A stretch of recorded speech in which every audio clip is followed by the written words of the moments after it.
అందరికీ నమస్కారం. తెలుగు కథామాలకు స్వాగతం.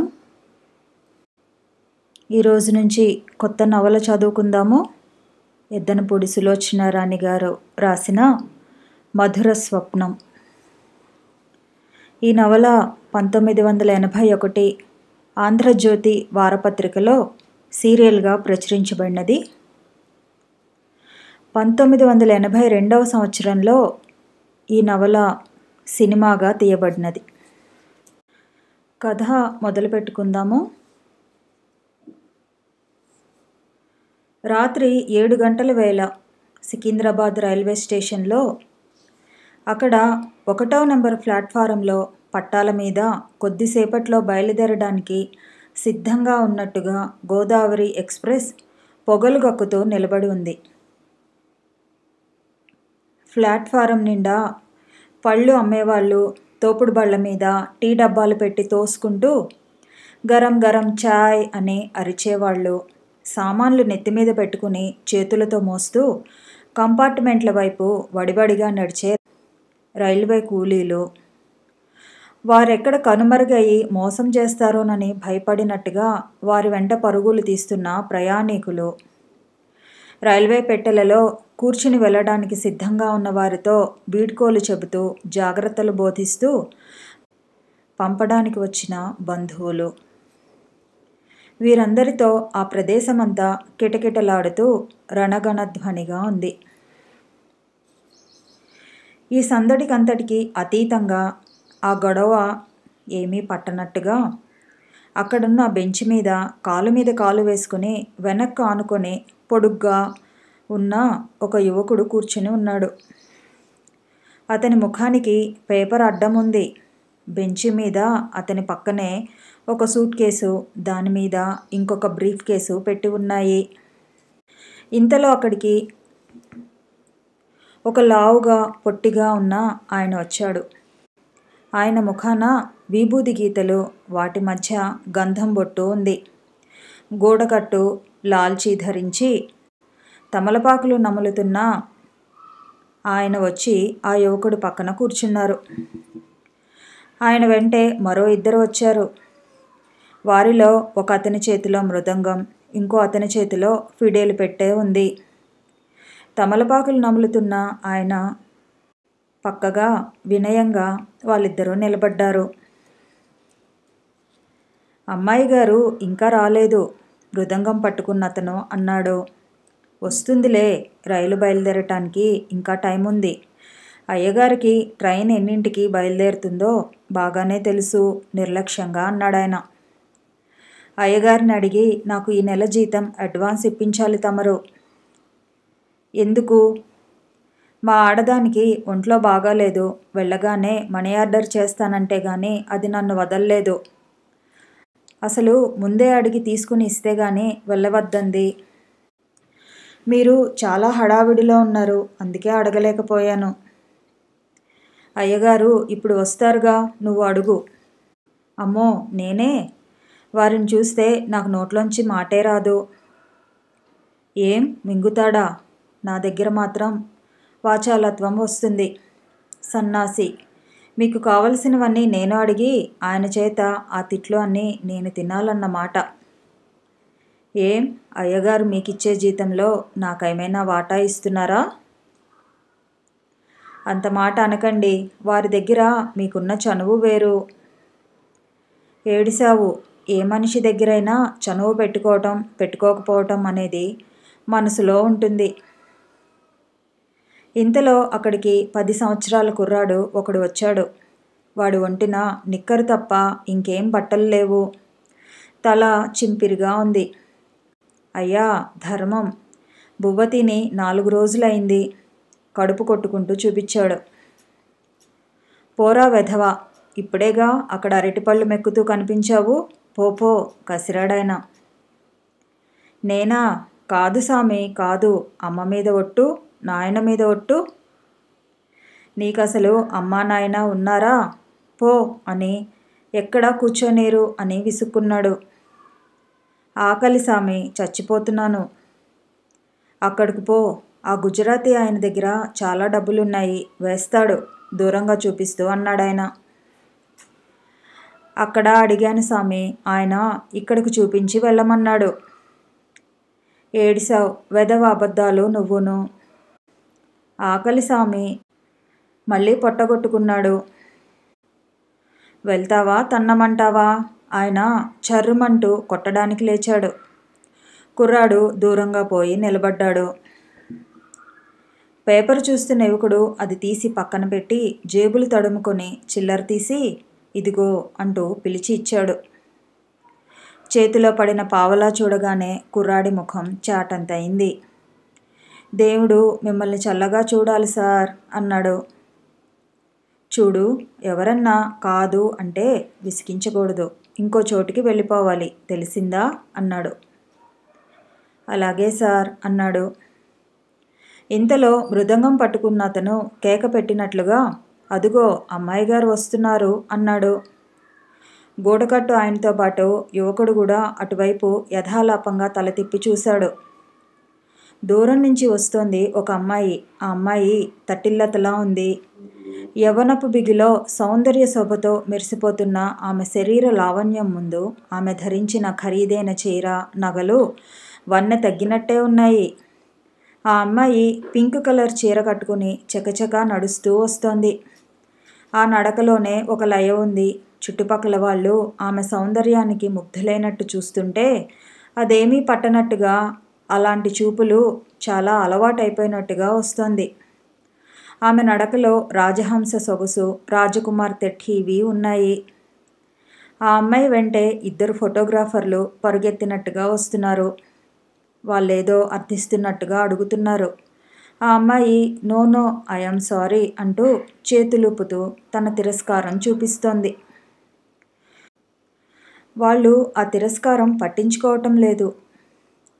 ఆ అమ్మాయి చకచకా నడుస్తూ ఆ యువకుడు కూర్చుని ఉన్న బెంచీకి దగ్గరగా వస్తుంటే ఆ బెంచీకి 4 అడుగులు అవతల ఉండగా ఇంతలో ఇటు నుంచి తల మీద పెట్టెలు 2, దానిమీద తాటాకు బుట్టలు 2, చేతుల నిండా సంచులు, బ్యాగులు పట్టుకుని వెళ్తున్న కూలీని, అతని వెంటే నడుస్తున్న బామ్మగారు అయ్యయ్యో అరిసెల బుట్ట జారిపోతోంది అని కేకపెట్టింది. అంటుండగానే ఆ బుట్ట జారింది. కూలీ కంగారుగా దాన్ని ఆపాలని చేయి పైకెత్తాడు. ఆ లోపలే పైపెట్టే జర్రున జారి ఎదురుగా వస్తున్న అమ్మాయి కాళ్ళ మీద పడింది. అంతా క్షణంలో మెరుపులా జరిగిపోయింది. పాదం మీద పెట్టపడగానే యువతి కెవ్వుమంది. ఫోటోగ్రాఫర్లు కంగారు పడిపోయారు. బెంచి దగ్గర లేచి నిలబడిన గోడకట్టు ఆయన, ఆయన వెంట ఉన్న మృదంగపు ఆయన ఈ దృశ్యం చూడగానే పరిగెత్తుకు వెళ్ళారు. ఫోటోగ్రాఫర్లు పెట్టెలాగారు. గోడగట్టు ఆయన కూలీని కొట్టినంత పనిచేసి బామ్మగారిని, ఆవిడ అరిసెలని అరవంలో అనువుగా తిట్టేసి ఆ అమ్మాయి చేయి పట్టుకొని ఆ బెంచి దగ్గరకు తీసుకువచ్చి కూర్చోబెట్టాడు. ఆ యువతి ముఖం ఆ బాధకి తట్టుకోలేనట్టు అప్పటికే ఎర్రగన్నేరు పువ్వులా కందిపోయింది. కాలి బొటన వేలు చితికి రక్తం కారుతోంది. అలా ఆ అమ్మాయి బాధను బెగబెట్టుకుంటూ చెయ్యిని కళ్ళకి ఆనించుకుంది. అప్పటికి బెంచి మీద నుంచి లేచి అందరితో పాటు ఇదంతా చూస్తున్న యువకుడు హఠాత్తుగా తెప్పరిల్లి ఒంటి మీదకి తెలివి తెచ్చుకున్నట్టుగా బెంచి మీద పెట్టి ఉన్న తన బ్రీఫ్ కేస్ని వేళ్లతో నొక్కి తెరిచి అందులోంచి దూది, ప్లాస్టర్ తీసుకువచ్చాడు. ఆ అమ్మాయి ముందు మోకాళ్ళ మీద వంగి కూర్చుని రక్తం చిందుతున్న ఆమె పాదాన్ని తన మోకాల మీద ఆనించి పట్టుకుని రక్తం తుడిచి దూది ఒత్తిపెట్టి ప్లాస్టర్ వేశాడు. తన పాదం ఎవరో పట్టుకోగానే ఆ అమ్మాయి దిగ్గున కళ్ళు తెరిచి చూసింది. ఎదురుగా అపరిచిత వ్యక్తి ఎవరో గాయం శుభ్రం చేసి కట్టుకడుతున్నారు. ఆ అమ్మాయి విస్తుపోతున్నట్టుగా అతని వైపు చూసింది. అతను ప్లాస్టర్ వేయడం పూర్తి అయింది. అతను వేస్తుంటే అడిగింది, మీరు డాక్టరా? అతను అవునన్నట్టు తల ఊపాడు. మీ పేరు? గోపాలకృష్ణ. అతను బ్రీఫ్ కేస్ మోస్తూ చెప్పాడు. అరుగో అయ్యగారు వచ్చారు, మృదంగం పట్టుకున్న వ్యక్తి అన్నాడు. ఇంతలో అక్కడికి ఆ అమ్మాయి పోలికలు స్పష్టంగా కనిపిస్తున్న ఒక ఆయన బడిబడిగా వచ్చారు. ఏమ్మా, ఏమిటి, కాలికి దెబ్బ తగిలిందా? ఆయన ఆదుర్దాగా అడిగాడు. అవును డాడీ. తండ్రిని చూడగానే ఆ అమ్మాయి కళ్ళలోకి ఆనందం వచ్చింది. బాధని దిగమింగేసి హుషారుగా నవ్వేస్తూ, తనకి తగిలిన దెబ్బ పట్టించుకోనంత ముఖ్యమైనది కాదన్నట్టు తలుస్తూ, డాడీ చూసారా, నాకు దెబ్బ తగులుతుందని తెలిసి దేవుడు ఇక్కడ డాక్టర్ని రెడీగా పెట్టేశారు. ఈయన డాక్టర్, పేరు గోపాలకృష్ణట. నాకు అలా దెబ్బ తగలగానే ఇలా వచ్చేసి కట్టుకట్టేశారు. నాకు అసలు బాధే తెలియలేదు, పాదం చూపిస్తూ నవ్వుతూ అంది. గోపాలకృష్ణ ఆయనకి నమస్కారం చేశాడు. ఇంతలో రైలు కూత వేసింది. ఆయన థ్యాంక్ యూ అంటూ గోపాలకృష్ణకి ఒక కృతజ్ఞత పారేసినట్టు అనేసి, టైం అయింది పద అంటూ కూతుర్ని చేయి పట్టుకుని లేవదీశారు. ఆ హెల్త్ మినిస్టర్ గారు ఫోన్లో పట్టుకుని వదలలేదు. లేకపోతే నేను నీకంటే ముందే స్టేషన్కి వచ్చేవాడిని అంటూ కూతుర్ని నడవగలవా అని అడిగారు. ఆయనను చూడగానే ఫోటోగ్రాఫర్లు దూరంగా తప్పుకున్నారు. నడవటమా, డాన్స్ చేసేస్తాను. నా కాలికి ఏం కాలేదు డాడీ, కాలుని విదిలిస్తూ అంది. ఇంతలో అక్కడికి పరిగెత్తుకుంటూ కృష్ణ అంటూ వచ్చిన ఒక సన్నటి పొడుగాటి యువకుడు ఆ యువతిని, ఆమె వెంట ఉన్న తండ్రిని చూడగానే నోట మాట రానట్టు నిలబడిపోయాడు. తనని తాను మర్చిపోయినట్టుగా ఆ అమ్మాయిని చూడసాగాడు. ఆ అమ్మాయి వెళ్లే ముందు గోపాలకృష్ణతో థ్యాంక్ యూ వెరీ మచ్ చేయి ఊపి వెళ్ళిపోయింది.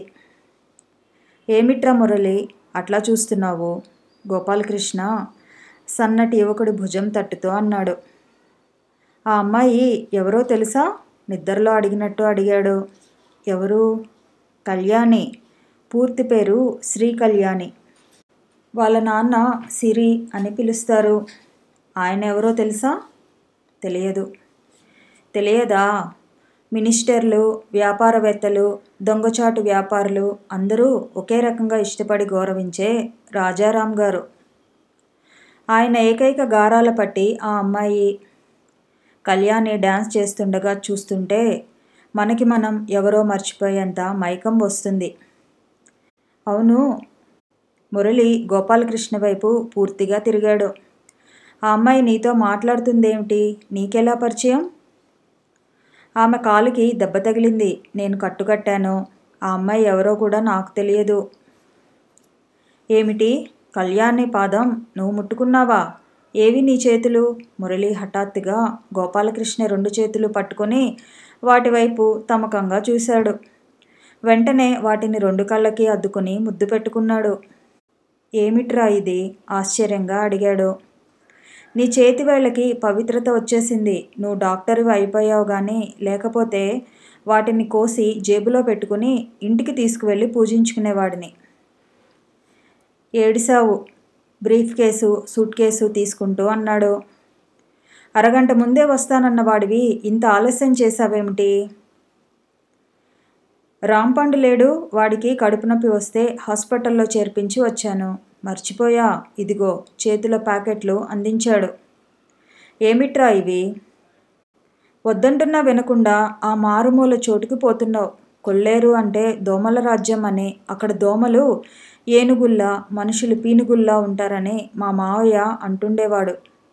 ఎందుకైనా మంచిదే అని దోమల మందు, టార్టాయిస్ ప్యాకెట్లు, దోమతెర నీకు బహుమతిగా ఇస్తున్నాను. ఆరోగ్యంగా ఉన్నవాడివి వెళ్తున్నావు.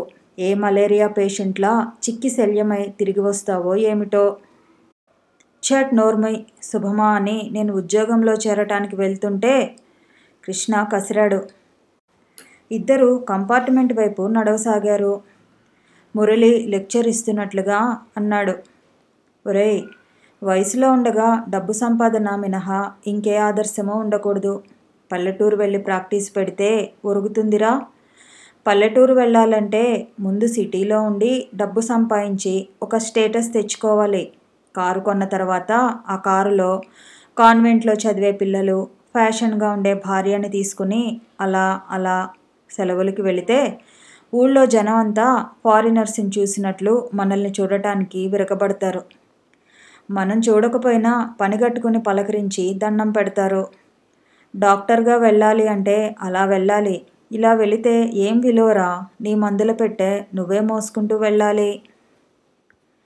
డాక్టర్ మందుల పెట్టె మోసుకోవటం తప్పంటావా? నవ్వుతూ అడిగాడు కృష్ణ. మనిషి ఏ పని చేసినా స్టేటస్ ఉండాలి అంటాను. నీకు ఆ మాట మీద ఉన్న మోజు నాకు లేదురా. నేనెంతమందికి వైద్యం చేయగలిగితే అంత చాలు అనుకుంటాను. మన ఫ్రెండ్స్ అందరూ స్టేట్స్ ఎలా పోదామా అని ఆలోచనలు చేస్తుంటే నువ్వేమో ఈ పల్లెటూరు పోతున్నావు. ఎవరి పిచ్చి వాళ్ళకి ఆనందం అనుకో. ఇంతలో రైలు కోత వేసింది.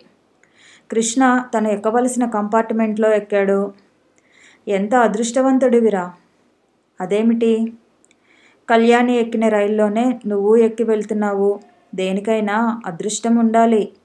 ఆ రాంపాండ్కి కడుపు నొప్పి రాకపోతే నేను అరగంట క్రితమే ఇక్కడ ఉండేవాడిని. ఆ కట్టు కట్టే ఛాన్సు నాకే దక్కి ఉండేది. ఇంతలో రైలు కదిలింది. ఉంటాను, బాయ్. కృష్ణ చేయి ఊపాడు. ఉత్తరాలు వ్రాస్తుండు. మురళి చేయి ఊపాడు. రైలు కదిలింది. కృష్ణ తన సీటులో కూర్చున్నాడు. రైలు రివ్వున వెళుతోంది. గోపాలకృష్ణ తల వెనక్కి ఆనించి కూర్చుని ఉన్నాడు. అతని మనసు ఎంతో హాయిగా ఉంది. తన గమ్యం ఏమిటో తనకి తెలిసిన వ్యక్తిలా ఉన్నాడు అతను. అతని ముఖం నిర్మలంగా ఉంది. తను ఈ మన్యపు ప్రాంతాలకి డాక్టర్గా వెళ్తున్నానని అనగానే మురళి, భాస్కర్ చాలా గొడవ చేశారు. ఒరేయ్, కొల్లేరు ప్రాంతమా? ఏముందిరా అక్కడ? తినడానికి తిండి కూడా సరిగ్గా దొరకదేమో అన్నాడు మురళి. అక్కడున్న వాళ్ళు బ్రతకడం లేదా అన్నాడతను. బ్రతుకుతారా, వాళ్ళకి అలవాటైన బతుకు అది. ఆ నీళ్లు, చేపలు, దోమలు తప్ప ఇంకో ప్రపంచం ఉందని తెలియని అమాయకులు. తెలిసినా ఆ ప్రదేశం విడిచి వస్తే బతకడం చేతకాని వాళ్ళు. పల్లెటూళ్ళలో జనం అంతా పట్నాలకి ఎగబడుతుంటే నువ్వు అక్కడికి పోతావేమిటి? మురళి విసుక్కున్నాడు. ఒరే కృష్ణ, నువ్వేదో పల్లెటూళ్ళు భాగ్యసీమలు అని పాటల్లో విని వెళ్తున్నట్టున్నావు. అక్కడ మనకేమీ గిట్టుబాటు కాదు. జీవితంలో ఎదుగు బొదుగు ఉండదు. నా మాట విని ఈ అప్లికేషన్ మీద సంతకం పెట్టు. దేశాయ్ నర్సింగ్ హోంలో చేరదాం. ఇక్కడుంటే ఏ ఫారెనో అతి తేలిగ్గా వెళ్ళిపోవచ్చు. ఆ పల్లెటూరు పోతే మనకి బయట ప్రపంచంతో సంబంధాలు తెగిపోతాయి అన్నాడు భాస్కర్. నాకు ఫారెన్ వెళ్ళాలని లేదురా అన్నాడు కృష్ణ. ఫారెన్ వెళ్ళాలని లేదు? పోనీ డబ్బు సంపాదించాలి అన్నైనా ఉందా? అది లేదా? మురళి వెటకారంగా అడిగాడు. డాక్టర్గా నాకు చేతనైనంత సేవ పేదవారికి చేయాలని ఉందిరా. అబ్బో, బయలుదేరాడు దేశోద్ధారకుడు. ముందు మనం బతికి బట్టగడితే ఆ తర్వాత సాటివారి గురించి ఆలోచించవచ్చు. మనం ఇంత చదువు చదివి దేహి అని ఒకరి దగ్గరికి వెళ్ళి చేయి చాచకుండా ఉంటే మనల్ని ఇంకొకరిని ఉద్ధరించినంత మేలు చేసినట్టు. డాక్టర్కి అలాంటి స్థితి ఎప్పటికీ రాదని నా నమ్మకం దృఢంగా అన్నాడు కృష్ణ. ఈ ఊరిలో సంపాదన లేకుండా ఏడుస్తున్న డాక్టర్ల సంగతి ఏమిటి అంటావు? భాస్కర్ నిలదీశాడు. అందరూ సిటీలోనే ఉండాలని అనుకోవటంతో ఆ ఇబ్బంది వస్తోంది. ఎన్నో చోట్ల సరైన డాక్టర్లు లేని ఊళ్ళున్నాయి. సిటీలో అలవాటైన వాళ్ళం ఆ మారుమూల ఎలా వెళ్ళి ఉండగలం అన్నాడు భాస్కర్. ఇలాంటి మహానుభావుడైతే ఉంటాడులే. ఒరే భాస్కర్, వీడికి చెప్పటం వృధా. ఏదో స్నేహితుడు కదా, తెలియకుండా గోతుల్లో పడుతున్నాడని చూస్తూ ఊరుకోక చెప్పాం. వినకపోతే వాడి కర్మ, మనమేం చేస్తాం అన్నాడు మురళి. ఆ ఇద్దరిలో కృష్ణ డాక్టర్గా పల్లెటూరు వెళ్ళి జాయిన్ అవుతానంటే భాస్కర్ కంటే మురళే ఎక్కువ బాధపడుతున్నాడు. కృష్ణని ఆ ప్రయత్నం నుండి విరమింపజేయాలని అతడు శతదా ప్రయత్నించి విఫలుడైనాడు. భాస్కర్ విసుగుపడినట్లుగా వాడి కర్మ, మనమేం చేస్తాం? అసలు ఈయనగారు మనతో కలిసి చదివాడు అన్న మాటే గాని మనతో కలిసి ఏ ఫంక్షన్కి పార్టీకి వచ్చాడని ఎప్పుడు వెలవేసినట్టు విడిగానే ఉండేవాడు. ఇప్పుడు అంతే అని సనుక్కున్నాడు. మురళి తాపత్రయం వేరు. ముగ్గురు ఇక్కడే ఉంటే ఎప్పటికైనా ఒక నర్సింగ్ హోమ్ పెట్టుకోవచ్చునని. ముగ్గురు అంతంత మాత్రపు ఆర్థిక స్థితి కలవాళ్లే. భాస్కర్ నాన్న భాస్కర్ మెడిసిన్ అవగానే పెళ్లి మార్కెట్లో కొడుకుని కట్నానికి బేరం పెట్టాడు. మా అబ్బాయి చదువుకి నేను ఇంత ఖర్చు పెట్టాను, ఆ డబ్బు కట్నంగా నాకు ఇచ్చేసి సంపాదించి పెట్టే ఈ మనిషిని మీరు సొంతం చేసుకోండి అన్నట్టు ఉంది ఆయన ధోరణి. మురళి భాస్కర్ని ఎప్పుడూ ఏడిపిస్తూ ఉండేవాడు.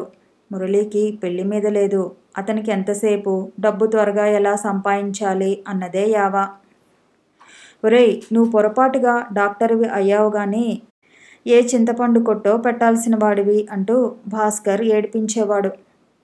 భాస్కర్కి మురళీకే కాదు, ఈ రోజుల్లో చాలామందికి ఏ చదువు అయినా డబ్బు సంపాదించే సాధనం అయి తీరాలి. తల్లిదండ్రుల మనసులో ఉండే ఈ కోరిక పిల్లల మనసుని తీర్చిదిద్దుతోంది. మొదటి నుంచి కృష్ణ మనస్తత్వం వేరు.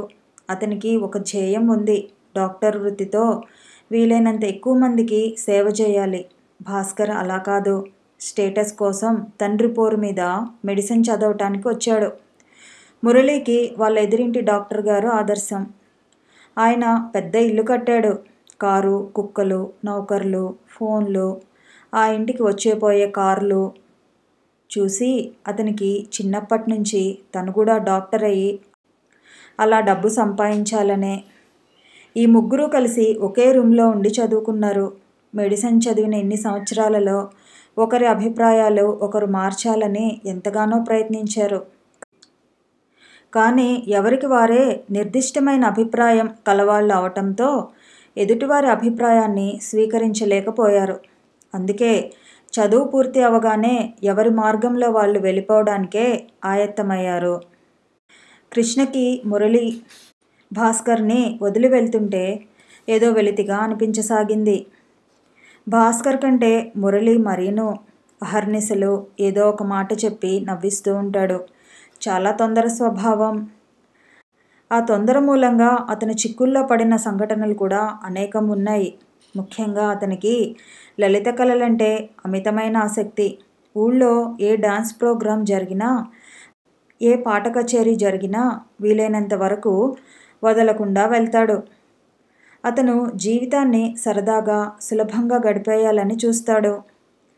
ఎదుటివారికి సాయం చేస్తాడు, తను పొందుతాడు. భాస్కర్ అలా కాదు. లాభ నష్టాలు జాగ్రత్తగా బేరీజు వేసి ఎదుటివారితో పరిచయం పెంచుకుంటాడు. తను అధికుడిని అనే అహం ఉంది, కానీ అది కంటబడనీయడు. భాస్కర్ అన్నమాట కూడా నిజమే.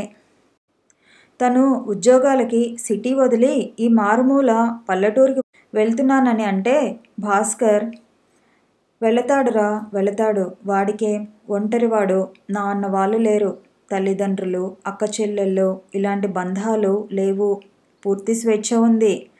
అదే నేను వెళతాను అని అంటే మా నాన్న కాళ్ళు విరగ్గొడతాడు అంటాడు భాస్కర్. తల్లిదండ్రుల కఠిన నియమ నిబంధనలతో పెరిగిన అతనికి ఎవరూ లేని కృష్ణని చూస్తే అసూయ అనిపిస్తుంది. తను ఏ పని చేయాలన్నా తండ్రి పెత్తనం చాలా ఉంటుందని, తనకి స్వేచ్ఛ అనే మాటే లేదని గొణుగుతాడు. నా అనే తోడు లేకుండా అనాథగా పెరగడంలో బాధేమిటో భాస్కర్కి తెలియదు. ఆ మాట కృష్ణ ఎన్నిసార్లు చెప్పినా భాస్కర్ చెవికే ఎక్కదు. భాస్కర్ కుటుంబంతో కృష్ణకి సాన్నిహిత్యం చాలా ఉంది. భాస్కర్ తండ్రికి కృష్ణ అంటే చాలా ఇష్టం.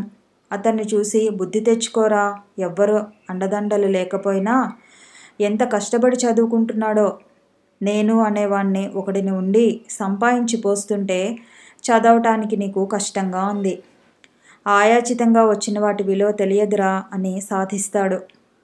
కృష్ణ ఊరు వెళ్తున్నాను అంటే భాస్కర్ చెల్లెలు పద్మ దోసపాడా, అక్కడ నా స్నేహితురాలు ఉంది అంటూ ఉత్తరం రాసి ఇచ్చింది. నువ్వు వెళ్ళడం సరాసరి వాళ్ళ ఇంటికే వెళ్ళు, వాళ్ళు బాగా చూస్తారు, నువ్వేమీ మొహమాట పడనవసరం లేదు. మా అత్తయ్య ఉందే, ఆవిడికి కీళ్లవాతం. నువ్వు డాక్టర్వని తెలిస్తే నిన్ను చచ్చినా వదలదు, సకల మర్యాదలు చేస్తుంది. ఆ ఊరిలో అడుగు పెట్టగానే శాంతమ్మ గారు అని అడిగితే ఎవరైనా చెబుతారు అంది. కొత్తవారంటే కృష్ణకి చాలా మొహమాటం. పద్మ మాటకి కాదనలేక ఆ ఉత్తరం తీసుకుని జేబులో పెట్టుకున్నాడు. డాక్టర్గా ఈ దేశంలో ఏ మారుమూలకి వెళ్ళమన్నా అతనికి అభ్యంతరం లేదు. అతని జీవితం నియమబద్ధం. భేషజాలు అతనికి గిట్టవు. అతని మనసు ఎంత నిర్మలమో అతని ప్రవర్తన కూడా అంత సూటిగా ఉంటుంది. ప్రతి మనిషి కాస్త స్వార్థచింతన వదిలేస్తే ఈ సమాజం ఎంతో ఉన్నతంగా ఉంటుందని, మనిషి మనుగడ సుఖప్రదంగా గడుస్తుందని అతని దృఢ విశ్వాసం. నేను డాక్టర్ని. ఎక్కడైనా ఒక చిన్న పల్లెటూరు, అక్కడ స్థిరపడి ఆ చుట్టుపక్కల జనానికి నాకు చేతనైనంత సేవ చేయగలిగితే నా జీవితం ధన్యమైనట్టే. కృష్ణకి కొన్ని నిర్దిష్టమైన అభిప్రాయాలున్నాయి. ఇంకే వృత్తిలోనైనా మనిషి స్వసుఖం ఆశించవచ్చును గాని ఈ వైద్య వృత్తిలో మాత్రం అలాంటి కోరిక ఉండకూడదు. ఎందుకంటే ఈ వృత్తి మనుషుల ప్రాణాలకు సంబంధించినది. 24 గంటలు డాక్టర్ తన జీవితాన్ని రోగులకు అంకితం చేయగలగాలి. అలాంటి నిస్వార్థ దృఢత్వం లేని వాళ్ళు అసలు ఈ వృత్తిని చేపట్టనే కూడదు. డాక్టర్ అయిన వ్యక్తి ఈ వృత్తి నాకేమిచ్చింది అని ఎప్పుడూ ప్రశ్నించుకోకూడదు. ఈ వృత్తికి నేను ఎంతవరకు న్యాయం చేయగలుగుతున్నాను అని ఆలోచించుకోగలగాలి. కృష్ణకి వైద్య వృత్తి చాలా పవిత్రమైనదని ఎంతో విశ్వాసం. తన జీవితంలో భగవంతుడు సాటి మనుషులకి అపారమైన సేవ చేయగలిగే అవకాశం అనే వరం ఇచ్చాడు. దానిని తను పూర్తిగా సద్వినియోగపరుచుకోవాలి. అందుకే అతను డాక్టర్ అయిన తర్వాత ఒక్క నిమిషం వృధా చేయలేదు. తోటి స్నేహితుల్లా సిటీలోనే ప్రాక్టీస్ పెట్టే అవకాశానికి వేచి చూడలేదు. ఫారెన్ వెళ్ళటానికి ప్రయత్నాలు చేయలేదు. మన దేశంలో ఇక్కడ ఇంత అవసరం ఉండగా పరాయి చోటికి నేనెందుకు వెళ్ళాలి అంటూ భాస్కర్ తెచ్చిన అప్లికేషన్స్ తోసిపుచ్చాడు. కొల్లేరు ప్రాంతంలో వచ్చిన ఉద్యోగానికి బయలుదేరి వెళ్తున్నాడు. తను చేస్తున్న ఈ పని 100కి 100 పాళ్ళు సరైనదేనన్న ఆత్మవిశ్వాసం అతనికి ఉంది. తన జీవన మార్గం ఎటువైపో అతనికి క్షుణ్ణంగా తెలుసు. ఆ విశ్వాసం, ఆనందం అతని కళ్ళల్లో దీప్తివంతంగా భాసిస్తున్నాయి. తూర్పున తెలతెలవారుతోంది. బాలభానుని బంగారు కిరణాలు పొడమి తల్లిని ముద్దాడుతున్నాయి. కృష్ణ పెట్టె పట్టుకుని నిలబడి ఒక్కసారి ఆ చుట్టుపక్కల ప్రాంతాలన్నింటినీ కళ్ళారా చూశాడు. చుట్టూ కొల్లేరు సరస్సు, అపార జలరాశి, దాని మధ్యగా దూరంగా అక్కడొకటి చిన్న చిన్న ఊళ్ళు. నీళ్ళ మధ్య నుంచి చిన్న చిన్న పడవలు సరుకులు తీసుకువెళ్తున్నాయి. ఉదయపు గాలి నీళ్ల మీద తరంగాలుగా నాట్యం చేస్తోంది.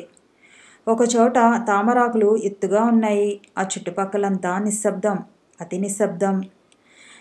మనిషి ఏకాగ్రతని వెయ్యింతలు పెంచే మౌనం. చిన్నగా గాలి చప్పుడు. అక్కడ ఏదో పెట్ట అరుపు. దూరంగా పడవవాని కేక ఆ నిశ్శబ్దంలో మధుర సంగీతంలా వినిపిస్తున్నాయి. కృష్ణ అక్కడికి వచ్చిన పడవ ఎక్కి అవతల ఒడ్డుకి దాటాడు. అతని కాలు కింద పెట్టి 2 అడుగులు వేయగానే బురదలో ఇరుక్కున్న చెప్పు తెగి ఊడి వచ్చింది. అతను నవ్వుకున్నాడు. చెప్పులు తీసి పేపర్లో చుట్టి పట్టుకున్నాడు. అక్కడ ప్రజలు కాయకష్టం చేయడానికి అలవాటు పడినట్టుగా మోటుగా ఉన్నారు. అతను పెట్టె పట్టుకుని నడుస్తున్నాడు. ఏ ఊరు బాబు? ఒకతను పలకరించాడు. దోసపాడు.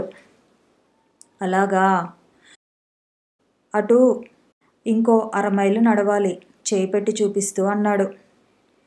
ఆ నీళ్ళ ఒడ్డున నడుస్తుంటే కృష్ణకి ఎంతో హాయిగా ఉంది, ఆనందంగా ఉంది. తెలియని ఉత్సాహం ఉరకలు వేస్తున్నట్టుగా ఉంది. అతను ఆ చుట్టుపక్కల పరిసరాలు చూస్తూ ఒక 5-6 నెలల్లో ఈ వాతావరణంలో నేను పాతవాడిని అయిపోతాను అనుకున్నాడు. దూరంగా పాకలతో పెంకుటిళ్లతో ఊరు కనిపిస్తోంది. అతను పెట్టె పట్టుకుని నడుస్తుంటే వెనక నుంచి గలగల మాటలు వినిపించాయి. అతను తిరిగి చూడక మునిపే అతని పక్క నుంచి 4-5 అమ్మాయిలు పాలబిందెలు నెత్తిన పెట్టుకొని చకచకా నడిచి వెళ్తున్నారు.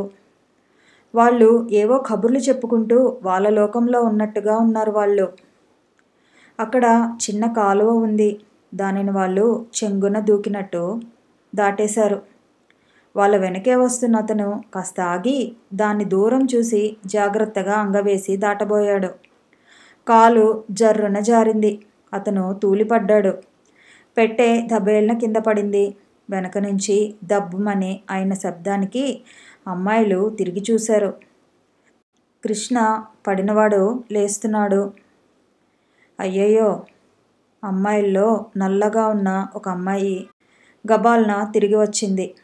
అయ్యో పాపం, అయ్యగారు పడ్డట్టున్నారు అంటూ పాలబిందె కిందకి దించి పరుగున వచ్చి పెట్టె తీసి అందించింది. కృష్ణ ప్యాంటు నిండా బురద మరకలైనాయి. మోచేతి దగ్గర బాగా కొట్టుకుపోయి రక్తం వస్తోంది. అతను కాలువలో నీళ్లు తీసి చేతులు కంటిన బురద కడుక్కోసాగాడు. అయ్యయ్యో, దెబ్బ బాగానే తగిలింది, రక్తం వస్తోంది, ఒక్క నిమిషం ఉండండి. ఆ అమ్మాయి అక్కడి నుంచి పక్కనే ఉన్న చెట్ల గుంపు వైపు పరిగెత్తింది. మరు నిమిషంలో ఒక ఆకు చేతుల మధ్య నలుపుతూ ఆ రసం కృష్ణ చేతికి దెబ్బ తగిలిన చోట పసరుగా పూసేసింది. కృష్ణ విచిత్రంగా చూస్తున్నాడు. ఏ ఊరు వెళ్ళాలి? దోసపాడు. మా ఊరే. మీ పేరు? అంది. గోపాలకృష్ణ. నీ పేరు? చిరునవ్వుతో అడిగాడు. నా పేరు సీతాలు. నేను ఈ ఊళ్ళో డాక్టర్ని. ఆ పసరికి ఆ దెబ్బ తగ్గిపోతుందిలేండి, మీరేం భయపడకండి, ఆరిందాలా అంది.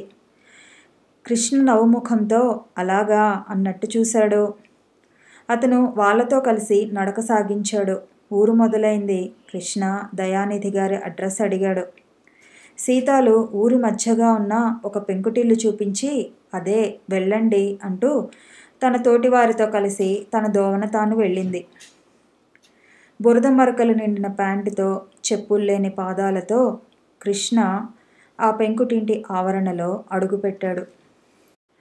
కథ కొనసాగుతుంది. మళ్ళీ కలుసుకుందాము. ఈ వీడియో నచ్చితే లైక్ చేయండి, షేర్ చేయండి, కామెంట్ చేయండి, ఛానల్ని సబ్స్క్రైబ్ చేయండి.